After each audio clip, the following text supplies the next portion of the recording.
Hello, everyone, and welcome. I'm Dr. Lenore Newman, the Director of Food and Agriculture Institute at the University of the Fraser Valley in British Columbia, Canada, and I'd like to begin by thanking UCAN and its partners for the opportunity to host this panel, and it should be a very interesting discussion this morning. I encourage everyone to ask questions in the Q&A section, and we'll answer them at the end of the session. This session will be recorded and will be available later for anyone who wants to review it. In the interest of time, I'm going to now introduce all of our speakers before I pass the floor to them. So we're joined today by Ronald Hoek, CEO and co-founder of Blue Radix, a specialized AI tech company from the Netherlands, fully focused on the international greenhouse industry. Blue Radix brings algorithms to life by putting them to work in day-to-day operations in greenhouses.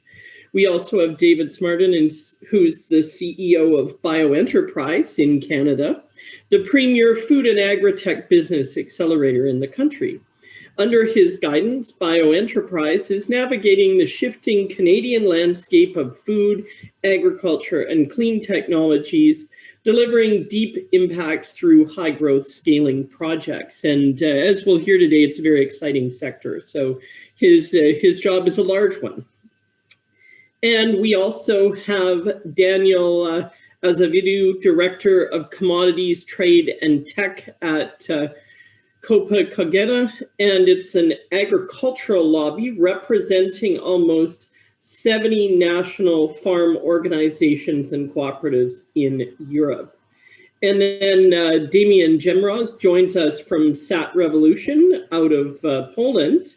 He's the Chief Operating Officer, and the company was founded in 2016, specializing in R&D, assembly, and launch of nanosatellite-based systems, including for the ag and farming industries. So an interesting crossover.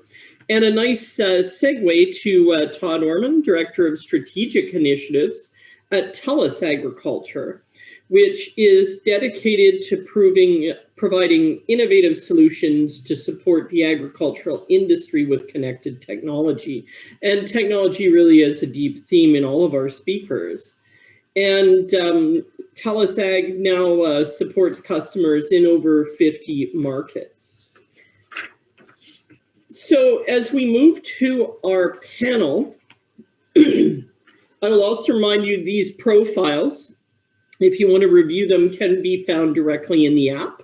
And you can also contact our speakers directly in the app if you have questions or want to discuss things further. I've asked each participant to prepare some loose thoughts about their own activities, their thoughts on emerging trends, and concerns and opportunities in the area of regulations and policy, especially across jurisdictions and that movement between jurisdictions. I'll pass the floor to our first speaker now.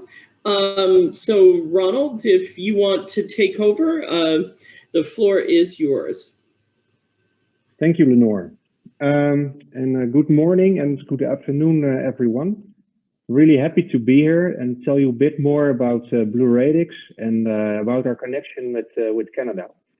As Lenore already mentioned, Blue Radix is a Dutch AI tech company, so I'm calling in from the Netherlands. We are fully focused on that part of the greenhouse that's most tense, you could say, the operational part. And with AI, we solve a lot of problems for growers. So we take it over in the field of climate management, irrigation, and energy management. And we build autonomous systems. So that means that instead of working all day in the greenhouse and adjusting set points in climate computers, growers can focus on innovation and on their crop strategy.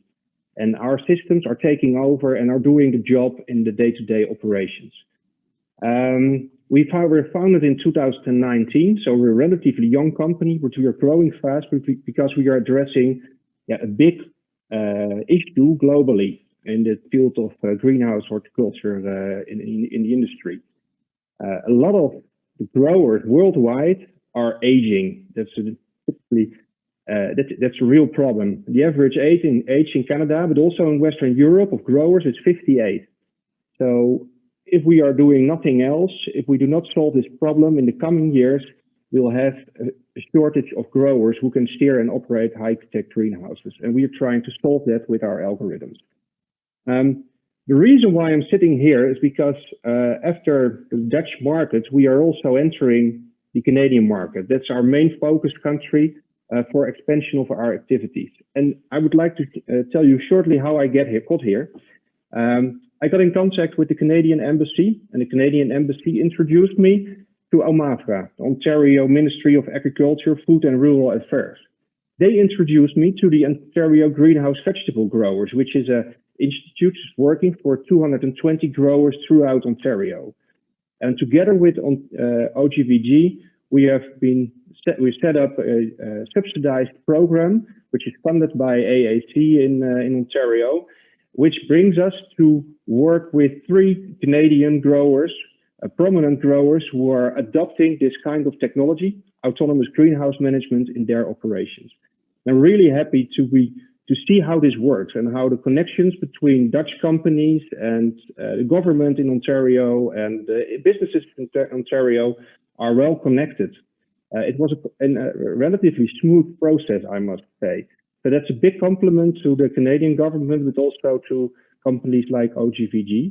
And last week, we are also able to release a press release about our cooperation with Equation, which is a company also from Canada, British Columbia, who is developing hardware for the greenhouse processes with IPM, integrated pest management, and vision technology. And so that is really interesting for us to expand our activities and, well, to connect it further. So this is what I wanted to emphasize, and yeah, a big compliment as well for the institutes in Ontario and in Canada in broad perspective.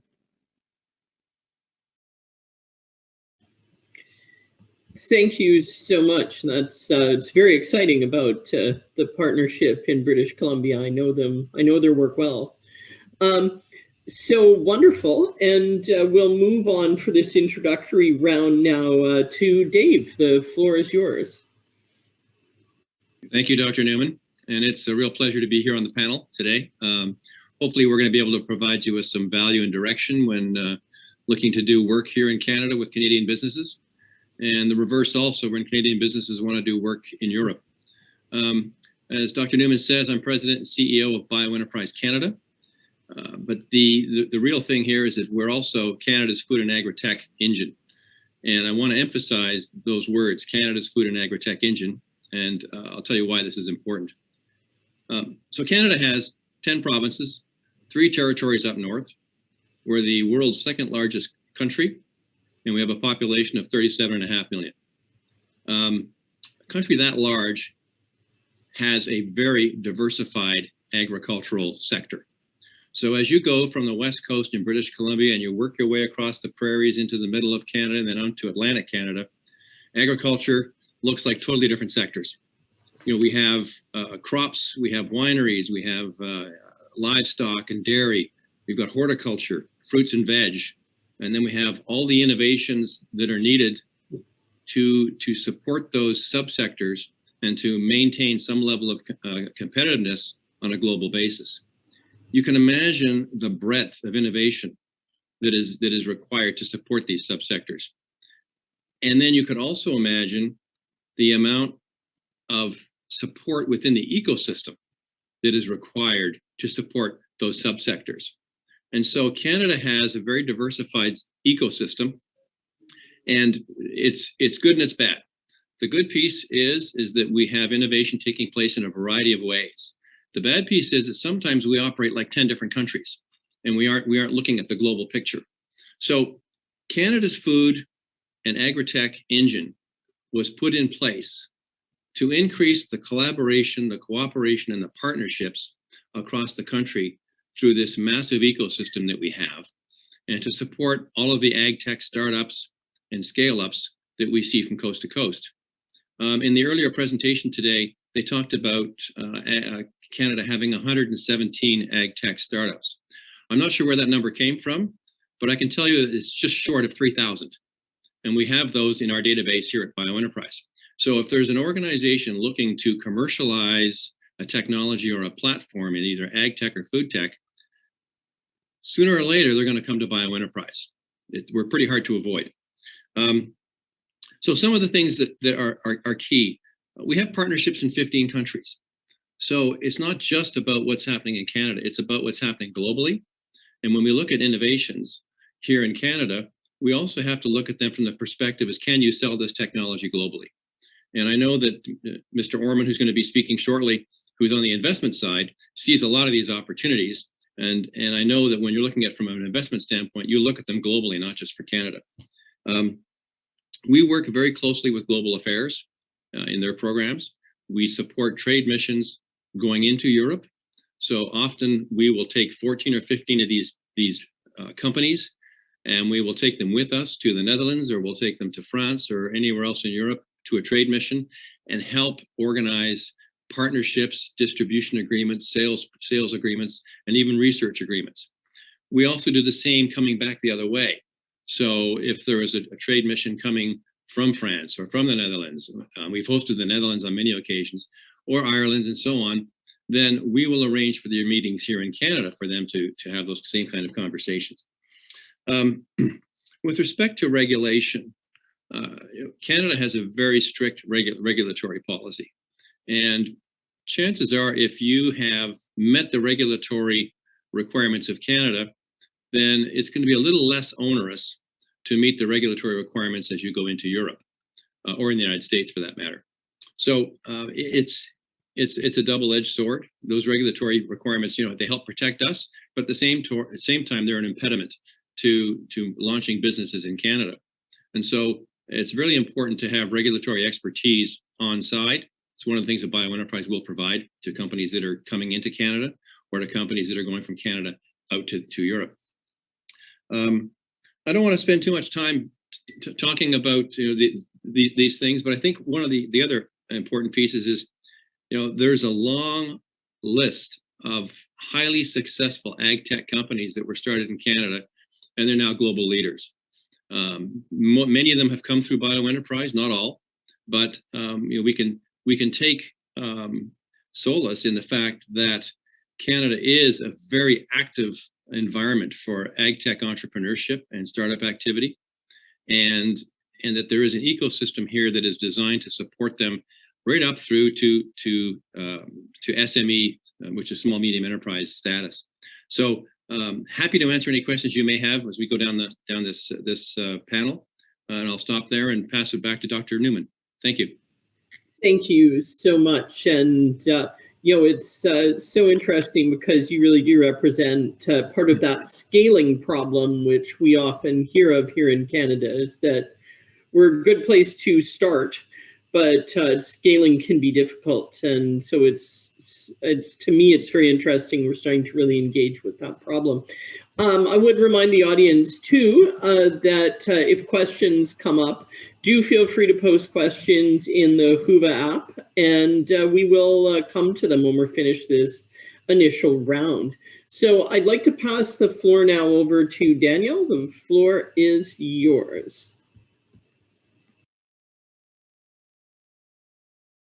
Thank you very much. Good afternoon.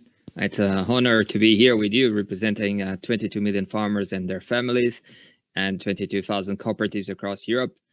We are promoting the interests of the farming community in the EU. We work in 7 different languages, and I'm personally following the international trade and technology that is in debate today.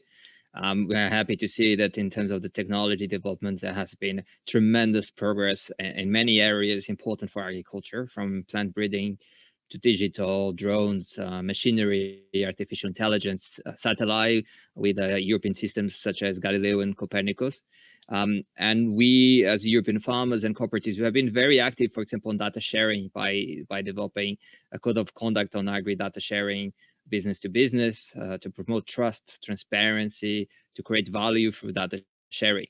And so we, as Copa-Cogeca, we are very much supporters of the EU common policies, such common agriculture policy, trade policy, the Green Deal, including commitments to climate change, the Paris Agreement, the objective to keep the temperature to up to 1.5 degree increase.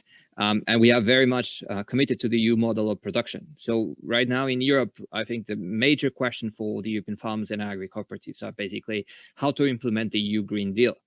And there are specific targets for agriculture production and animal production. Also, we have consumer preferences changing, challenges to ensure that farmers are viable. But we see a path forward, but we right now we lack the necessary tools to do that. We need access to safe and a wide range of technologies developed according to the EU conditions, of course. We need a regulatory framework friendly to innovation, for example, the new genomic technologies.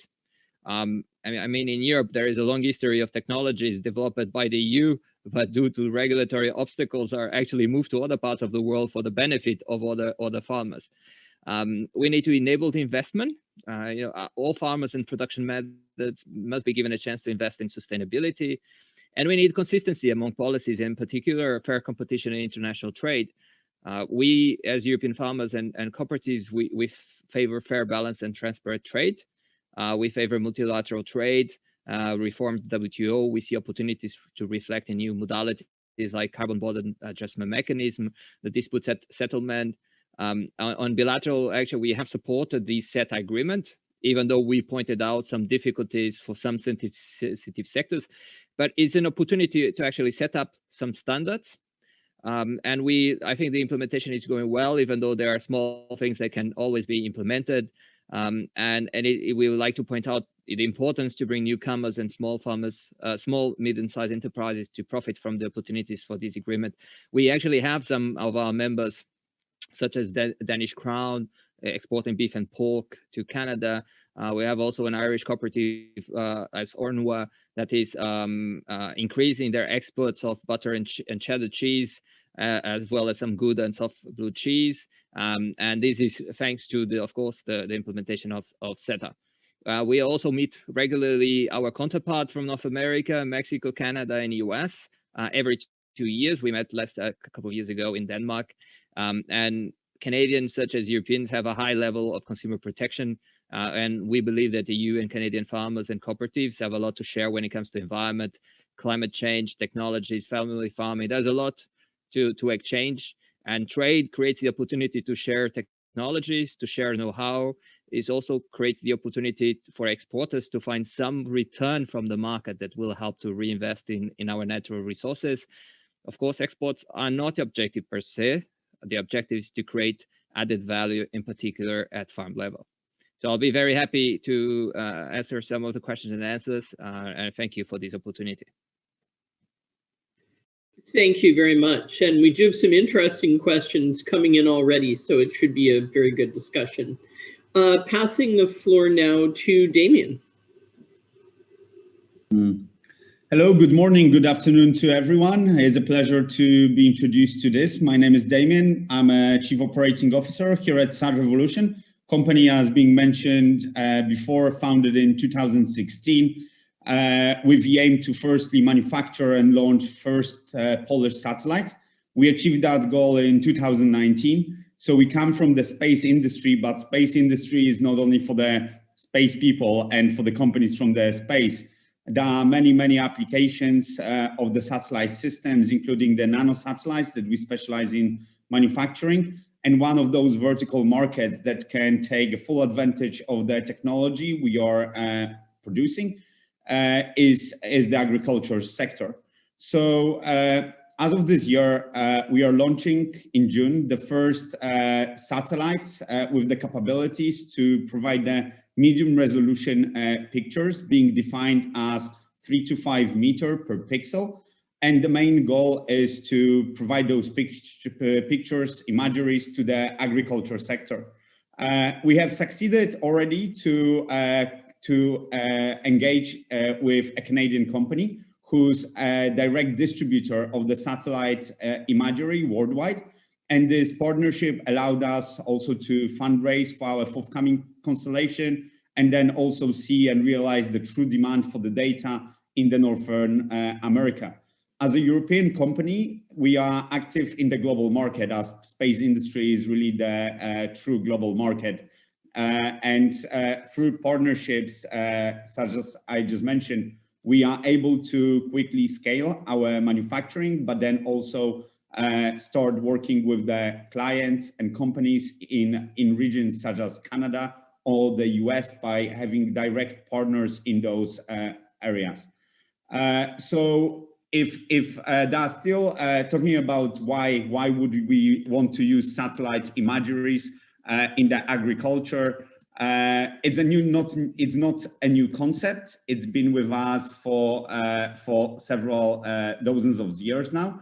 But the real empowerment of that technology came to us in the 21st century. There are companies already providing such sort of data, but we are still facing difficulties and problems, including the revisit times, the cost of the medium resolution data as compared with the free data coming from Landsat or Sentinel, the minimum order size, and then the frequency of the revisits. So as Sad Revolution, we are working to decrease the cost of those pictures so the agriculture communities can use it on the more larger scale. Not only the low resolution ones, but also the medium resolution ones, providing more detailed information about the crops, about water indices, about the forthcoming yields, or how to optimize the chemicals being used to grow those plants. Another problem with the revisit time, as a company, we decided 2 years ago that our ultimate goal would be to launch over a constellation with 1,000 satellites, constantly monitoring the planet of Earth. And with those storks that we are launching now with Virgin Orbit in June, this is the first time when we'll start operating the optical payloads from the orbit and then providing that data for the contracts we already signed with Canadian companies, but then also other worldwide companies. So on the introductory notes, I think that's already plenty, and I'm very happy to be here, and I'm looking forward to all the exciting questions for the industry I'm representing. Thank you. Thank you kindly. Very impressive. And your Zoom background does not lie. Your talk was had a good space overview, and it is interesting how important satellites are becoming to the ag industry, and that's changing so quickly. Okay, so now passing on to Todd to close out this first round. Sure, thank you very much. I'll give you guys a bit of background on myself, talk a little bit about Telus Ag, just the core principles that we kind of work on as we set up this division. So first off, when I usually get in an introduction of Telus Ag, a lot of people are wondering why an ag guy is working for a telco. So my background is all agriculture. I've been with Telus for about 3 years. I am an Aggie more than a telco guy. Nothing wrong with telco guys, but I am an Aggie. Prior to coming to Telus, I worked for a startup called Farmer's Edge. I launched and developed that product, worked for a cooperative here in Canada where I ran their ag division, and then spent a lot of my formative years with Syngenta in various roles and grew up on a farm. And still, according to my tax return, I am technically here in Canada still a farmer. So my background is all ag. But Telus, which is a fair-sized company here in Canada, it's roughly about a 15 billion plus company, drives $4 or $5 billion in EBITDA, has a very significant diversification strategy. And we've had the same CEO for roughly 20 years. And Darren would see Telus becoming much more of a tech company, and a tech company that kind of focuses on social purpose. So we have had some history in developing unique business units outside of telco, and those are Telus International and Telus Health. Telus International was developed through an acquisition of about 7 or 8 different companies globally. It's actually our largest employer of people. There's about 50,000 people in that division. They're in Western Europe, Asia, Central America, and the US. And there, it is very much a B2B tech company that deals with things like, and has clients like Google and Uber and Fitbit. But the one that we are emulating the most on Telus Ag is Telus Health. So Telus Health was developed to basically manage and enable the health records of Canadians. So there was a recognition that there was a need to move the record from the doctor's office throughout the overall ecosystem. So Telus went out and through a number of acquisitions, acquired software systems in doctor's offices, pharmacies, emergency rooms, and hospitals, and then created a data exchange to connect those. And it is interesting when I started this journey with Telus would equate the farmer to basically the doctor. You know, when you used to go to a doctor's office, you'd walk in there and he'd have a vanilla file folder. He preferred to deal with the patient than deal with a data system. But the reality was there was a real need to connect the record of the patient throughout the system. So today when you walk into a doctor's office, most likely they are sitting in front of a laptop or a computer as they talk to you. And that same record now is enabled throughout the system. A lot of that is because of what Telus had done here in Canada. The ag play for us is very much similar. So we are looking at how we connect up systems that are disparate throughout the agricultural chain, and it's very much a similar approach. So we are investing and acquiring companies at a global level that can connect up that ecosystem. So we've made acquisitions and investments in companies in the farm and ranch space, companies that basically enable precision ag.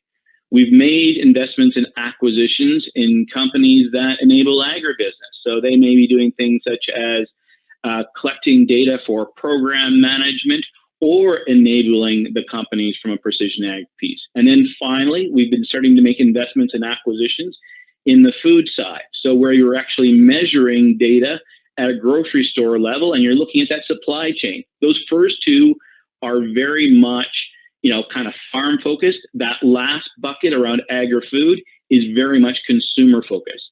And then the intent, and we've also acquired a company in this space as well, is to create an overall data exchange that can help connect and enable this. So we truly are looking at how do we enable data and systems throughout the space. And so as of now, 3 years after this journey as we started this, today we've got roughly about 1,200 employees, about 106 million acres globally in our database, roughly 40% of the Canadian cattle herd, 13 to 14% of the North American cattle herd, and 15 of the top 20 food brands in our database. The team is very much global in nature, and right now we are really dominant more in markets like North America and Europe.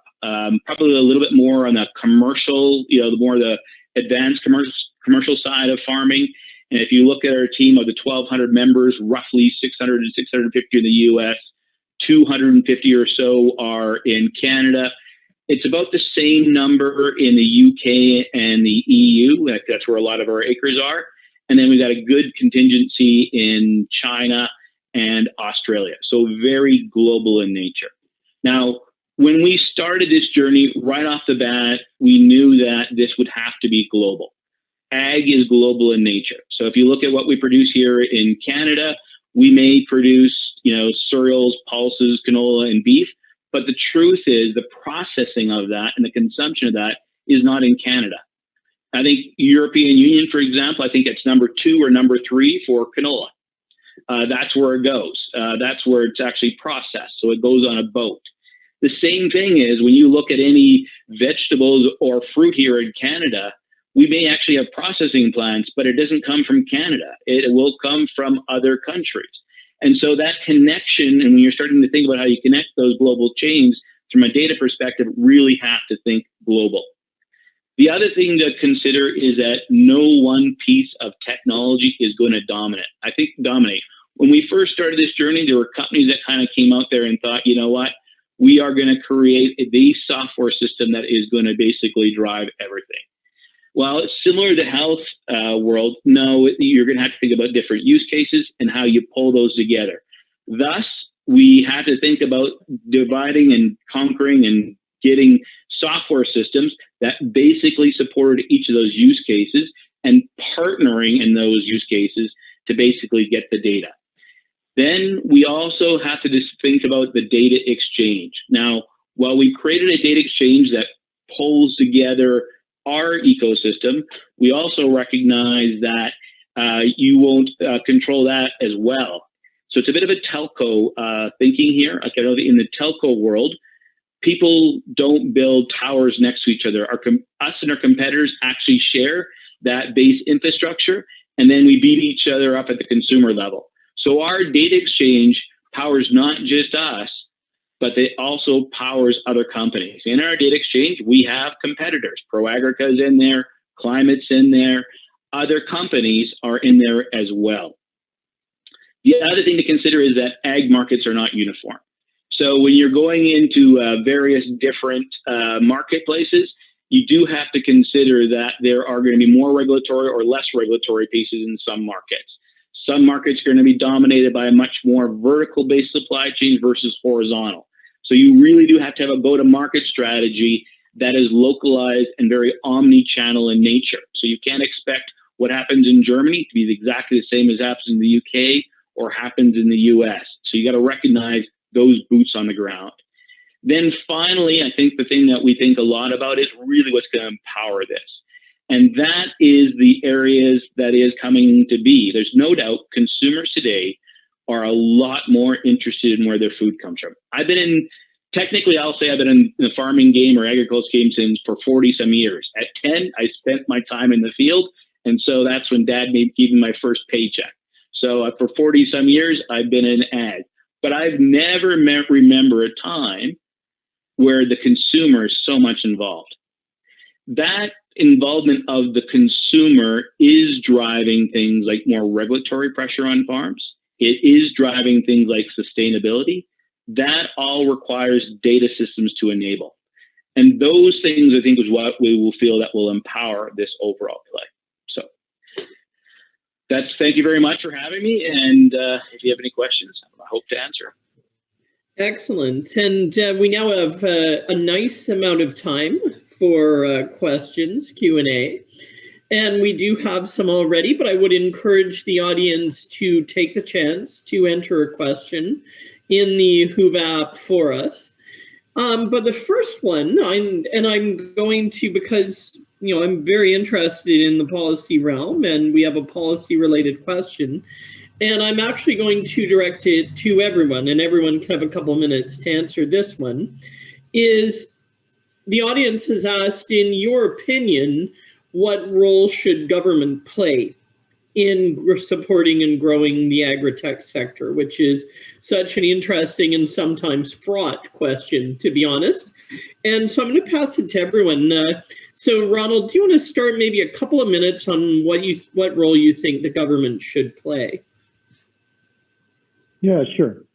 Well, I can speak of from my experience, like I told you also during my introduction. I think that, and that's that the government and businesses throughout Canada should be working really closely together. And a good example is the way that Omafra was able to connect a company like ours, coming from the Netherlands, from a distance, in the right way to another company or to another institute, and bringing me further and bringing this technology further. It is about humans in the end. Humans, the network from the government who are able to connect with humans in the business side. It means you have to know each other, and you have to be able to understand where, in my case, growers are working on, what their need is, what their innovation need is. And when that is known, then you can move forward, and then you can connect the dots in the right way. So I think that the government should, in this case, be part of the network and not work from a distance and only from paper or bureaucracy. Thank you kindly. And I definitely, there's days when I'm sitting here in British Columbia that I look at Ontario and their Omafra structure with a certain degree of envy. It is unique in Canada, that deeply integrated structure. Dave, do you want to say a few things about role of government? Sure. Thank you. I totally agree with Ronald. I think, though, we need a little bit of a cultural shift with respect to the roles that government plays. certainly in my experience, government tries to do it themselves more often than not. Instead of bringing out a program and having someone else who is already in the industry execute that program with the appropriate skills and knowledge, government tries to do it themselves. And so I think the cultural shift is that government has to play the role, as Ronald said, as a connector, but B, a catalyst. Put the programs and the support mechanisms in place that others can take advantage of, but not have to control them all and do them all themselves. Because we can all probably point to government programs that were unsuccessful because government did not have the in-depth experience in the food industry or in the agriculture industry or in the life sciences industry. So that's what I would say is getting the cultural shift into one where you capitalize on what you have built in the past within the innovation ecosystem. Thank you very much, Dave. Daniel, I'm sure you have some thoughts on this. Yes, we do have a lot of experience in EU where introduction of regulations can sometimes hinder innovation. So I would start with that point, and I think it is important to have a regulatory framework that is friendly to innovation. In one hand, if there is no regulation, or if there is no certainty for business to know where we are going in terms of what are the boundaries in regulation, can hinder. In the other hand, as we know very well in agriculture, over-regulation can also hinder the deployment of technologies. But there is also other ways. For example, in the European Union, we have this research and innovation program where there is a funding for research and innovation to create testing facilities that help to promote some pilot projects to show how the technologies can be implemented. And then there is a role of policies. For example, the Common Agriculture Policy is promoting the use of precision agriculture. And also, we have seen that some of the money of the Common Agriculture Policy in the past was used, for example, to develop our satellite program, to develop Copernicus and Galileo. And nowadays, we are also collecting the fruits of the development of this type of technology. So there's plenty of room for government, but maybe on the regulatory front, I think the EU could do better. Thank you kindly. And Damien, maybe a satellite eye view on that question.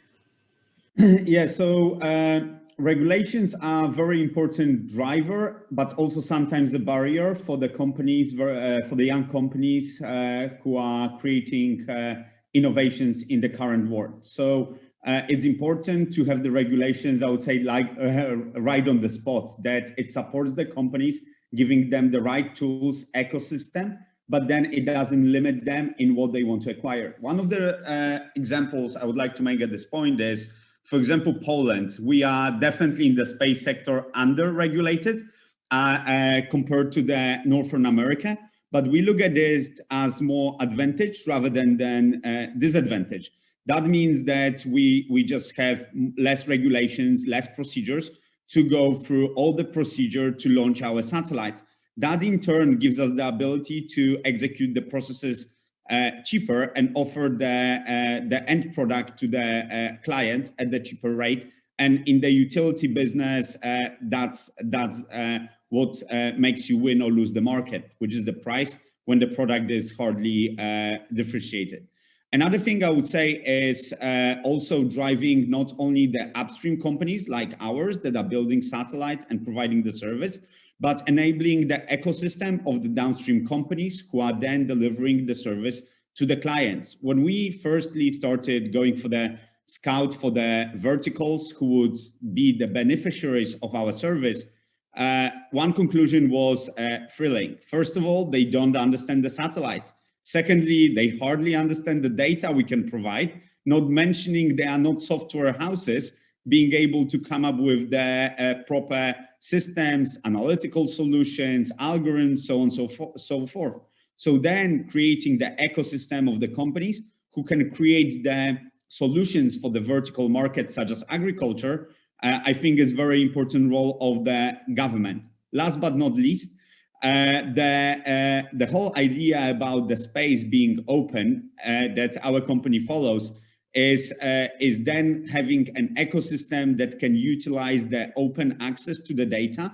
And I think that a crucial role, not only of regulations, but then the role of the government in such a sector is providing the access to the data, like we've seen from other sources of data, like Copernicus program, for example, in Europe, which then by having only open access to that data enables those young companies to innovate, to develop their technologies, and then develop the services that can be commercialized in the real world. And I think that government has a unique position in the whole value chain and can be a great supporting organization for companies who want to deliver more satellites, but then making sure that the data is not overpriced, that there are not many use cases of such an infrastructure.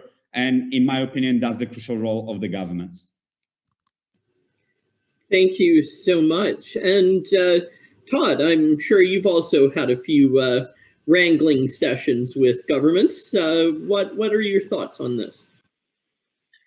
Similar to everybody else, I mean, there's two roles for government, regulatory and infrastructure. And in ag, I don't think you can ever get away from government. It's a massive player in terms of tariff barriers and a few other things. But to Damien's point, there is a role on the data side, and I think it is trying to also to have the right regulatory framework that builds trust, but also that open and transparency. I think one of the unique things about agriculture and the use of data is that it should be thought more operational in nature. A lot of regulatory laws around data really kind of focuses around marketing and that consumer use. In the case of agriculture, we really are going to have to share data up and down that ecosystem. We've got to have that right framework to do it. And in that, data is also going to have to be global in nature. So there's going to have to be that cooperation. And even though I said earlier that I'm not a telco guy, there really is also a telco play here as well. Connectivity in rural areas is not always the best. There are some issues around spectrum, for example. Spectrum is right now allocated and utilized a lot where populations are. For us to connect the world up in terms of agriculture, we are going to have better connectivity rurally. That means we have to also be able to think through how we apply spectrum to rural areas, and areas, companies that are not utilizing their spectrum need to make sure that we can allow that others that are going to invest in rural communities have access to it. And that may mean thinking about that differentiation between rural and urban communities in that area. That's fascinating. I'd never thought of spectrum as kind of a global commons, but I suppose that in a way it is. And that's thank you kindly for the take. So I'm going to move on to another question for everyone that has been asked. It was, in kind of an interesting twist, this was also one of my reserve questions in case the audience was not asking questions, but the audience conveniently asked it too, which is sort of to highlight the most interesting trends. So we've had a few votes for it. So I'm going to ask everyone in turn to say just what is really exciting you in the sector right now? I'll put a little twist on that. And I'm going to pass the floor to Ronald. Yeah, what's exciting is, of course, it's technology. That may be clear. What I've seen in the Dutch horticultural industry in the last few years is that the awareness of the value of data and the possibilities of robotics, etc., is coming up extremely. And that is, on itself, are these developments very interesting and very valuable, and it excites me. But the biggest question is, are we able to connect all these domains together? For example, we are working on autonomous greenhouses. It's a big hype, you could say. But autonomous greenhouses means that everything, all combinations and all installations, or if it's robotic or vision technology or steering algorithms, have to be able to connect. And this is something that is a question for me, how we are going to do that. And if you talk in terms of governmental influence, this should be something where the government also can play a role to create that autonomous greenhouse. I've been working in the energy industry for about 10 years before I entered the agricultural industry. And one of the things that amazed me was the development of electrical vehicles and the whole development of that world.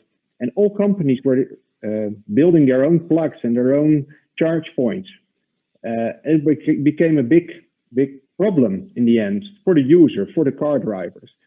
And in time, I think governments in the Netherlands and in Europe were able to create an infrastructure and to create a policy that it doesn't matter in which car you drive or which company you pay for their services, everything is able to interconnect. So the interoperability of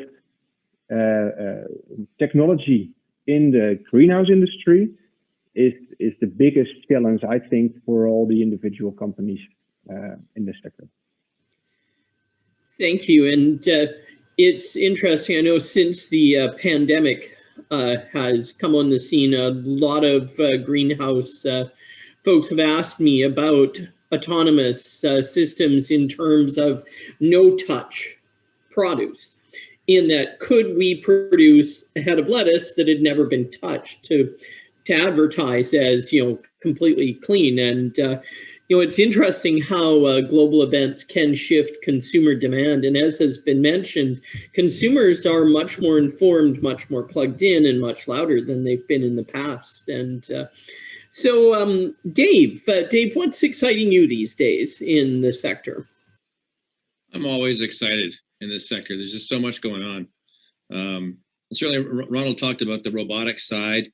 We just completed a project with the Canadian Space Agency, which is working with the European Space Agency and NASA, looking to develop new food technologies that will allow astronauts to go to Mars. And so early days, but some of the things that are coming out of the woodwork are really, really interesting. And the idea here is the Canadian Space Agency with NASA and the European Space Agency will start to fund some of these new technologies.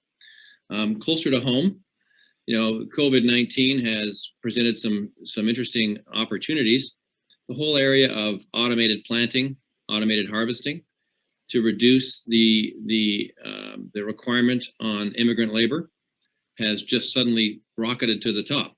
It doesn't seem to matter which part of agriculture you're in, this has been a huge problem.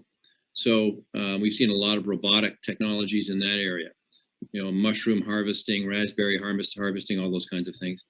I think the one thing that is gaining a lot of interest, and again, using Ronald's terms, it's very early days, and it's unclear as to how this is going to work, but the whole confluence of artificial intelligence, machine learning, video imaging, and being able to review the video imaging, make diagnosis, make recommendations, and have that blown back into the farmer's iPad or cell phone. I mean, there's a lot of interest in doing this. There's a lot of experimentation taking place, but we are an awful long way from being able to have a solution for that. But it is exciting. Thank you. And so, Daniel, what are you interested in these days that you think is really that people might find fascinating in the sector? Yeah, it is interesting. Well, when I make some conferences outside the agriculture world, and when I speak about artificial intelligence, drones, robotics, automated vehicles, new genomic techniques, etc., people believe that I'm talking about science fiction. And in fact, most of these things are happening right now in farming. And when they eat something, that food is high tech.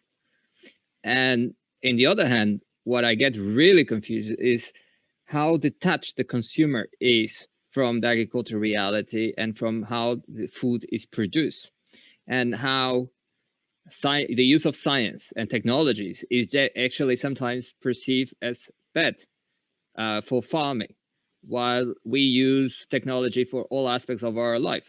Let's not talk about the vaccines for COVID-19. Let's not talk about, I don't know. But I think it's a great opportunity what is happening. And I will talk, for example, about genomic techniques, where we see possibilities to create innovative breeding that could really be a game changer. But precision farming will bring a lot of opportunities. Improve the use of resources, adapt our business plans, improve trust and transparency, communicate with the consumer, simplify relation with the authorities for red tape, reduce red tape, costs, and bureaucracy, and even improve the life conditions of farmers and their families. With many people, I think they forget that they are also citizens living in rural areas, and very often they are deprived from the same services, such like broadband, access to broadband, and this is quite important. And this could be revolutionized.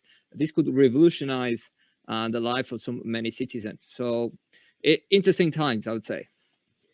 Yes, and it is such a fascinating issue that I think has played out in the Western world is telling the story of agri-tech to the consumer is still something we're all working on. And I am sometimes very surprised when, it's like you say, the consumer is not aware of the role technology plays in the food system to the degree one would expect. And definitely, I guess as an educator, that is partly on me to be framing that story. But I think it'll be very interesting how it plays out. Maybe I would just say we hear very often in Europe that farming is factory farming, but I am amazed that the movement is going the direction of creating food in a factory. So, and that is ironic. Yes, for sure. Damien, thoughts on exciting developments in the sector? Yeah, so I think there is a lot of going on in the agriculture sector, but then also other markets and other industries. One of the examples, before joining the space company, I was mostly working in the power and utilities sector, working on some exciting solar energy projects. And usually it was the question always, do we put the power plant there or do we grow plants there? Now we really looking at the new technologies that can combine both approaches, where some of the plants can be grown, but then also energy can be produced, generated on the same farm. And I think it's a very exciting direction. Then what we realize also is another layer is putting the satellite data there to understand how the irrigation system should work, whether it's going to be more power coming or less power, how our grid is going to be connected. And then a lot of different technologies has emerged over the last 10 years in the 2010s and now entering in the 2020s. And I think the most exciting part of it is interlinking these technologies into integrated solutions. Whether there are artificial intelligence algorithms, whether there are machine learning techniques, whether there are IoT solutions, or whether there are satellites. Every company was developing their solutions, but we really were limited with the infrastructure to provide it in the efficient way. The same way, many companies were probably thinking about setting up Uber, but only when we came up with 3G and iPhone, it was possible for those developers to really put the service out there. So that's everything I think on the ground here on the Earth. Thinking about space, what's really exciting for us and development plans, we are looking at first interplanetary missions coming in the, I would say, near future. It's not anymore the science fiction. There are technologies that have been proven to work. Great companies that are out there providing that incremental steps towards the future every day. But we're really looking forward to these missions. And one of the example is, for example, missions. Everyone is talking about missions mainly to the Mars, sometimes to Venus. But for us, for example, one of the most exciting resources that we'll be looking to exploit is the moon, where there are a lot of precious resources and that can help our lives here on the planet of Earth. And then if we think about space, it's a very, very, I would say, bad environment, right? It's very deadly. So then in order for us to be able to go to that deep space, we need to think of new technologies, new ways to grow plants, new way to produce food, and all that new way of thinking, I think, is going to have tremendous impact on the way we live on the earth and the technologies we can use back on the earth once they are proven in space on those interplanetary missions. Thank you. And one of my colleagues has remarked, if we can figure out how to produce food in space, it's going to create a lot of technologies that are directly applicable on farm on Earth. And I think it is a very challenging environment, definitely. So I think that's probably true. So what I want to do next is actually, we have a question that I think it's very telling of trends currently, that it has been upvoted to our #1 question. And it's also one of the things that excites me. And I'm going to open it for whoever wants to address it, which is if you could briefly discuss the increasing interest in plant protein in the ag sector. And I would also open it up to alternative proteins. Does anyone want to say a few words about the explosion in investment and development in the plant sector? And maybe just wave if you want to take a first crack.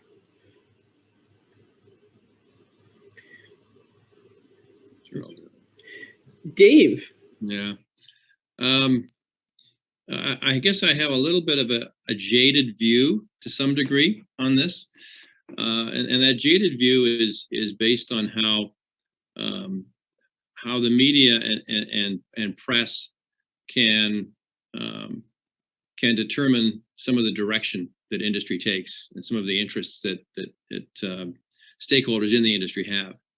For the longest time, when I first started doing work in agriculture, the messages that are in the media were that we're going to have a global population that is going to be where protein is going to be unsustainable in the way that we are currently producing it.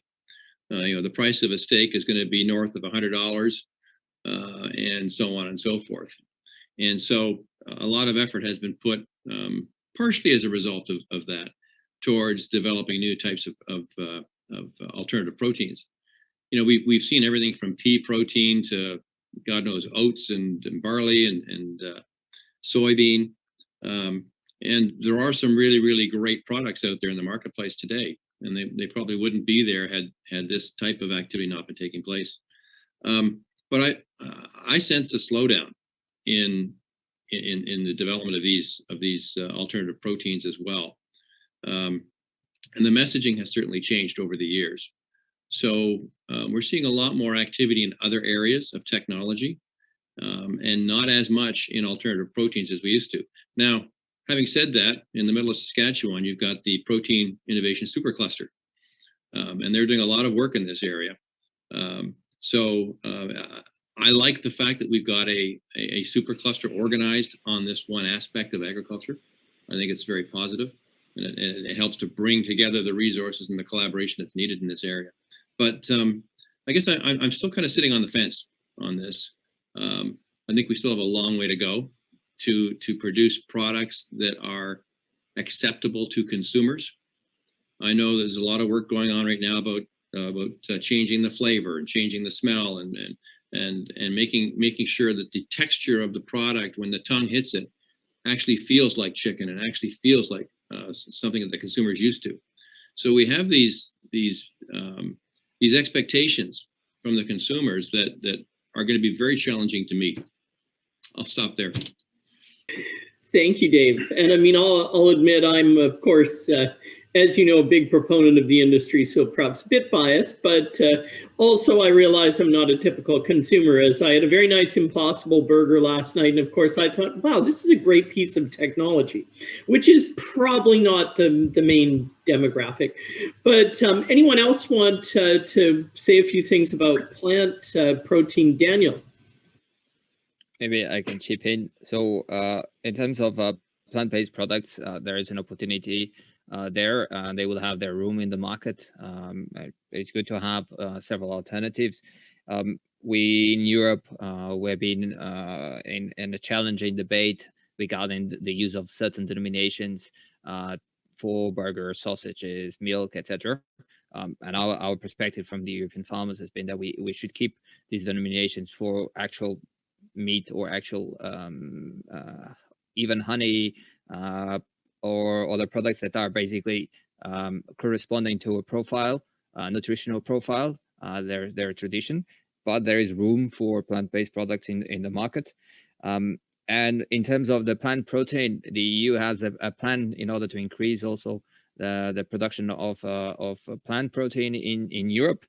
We support this. Obviously, we are not going to become self-sufficient from one day to another.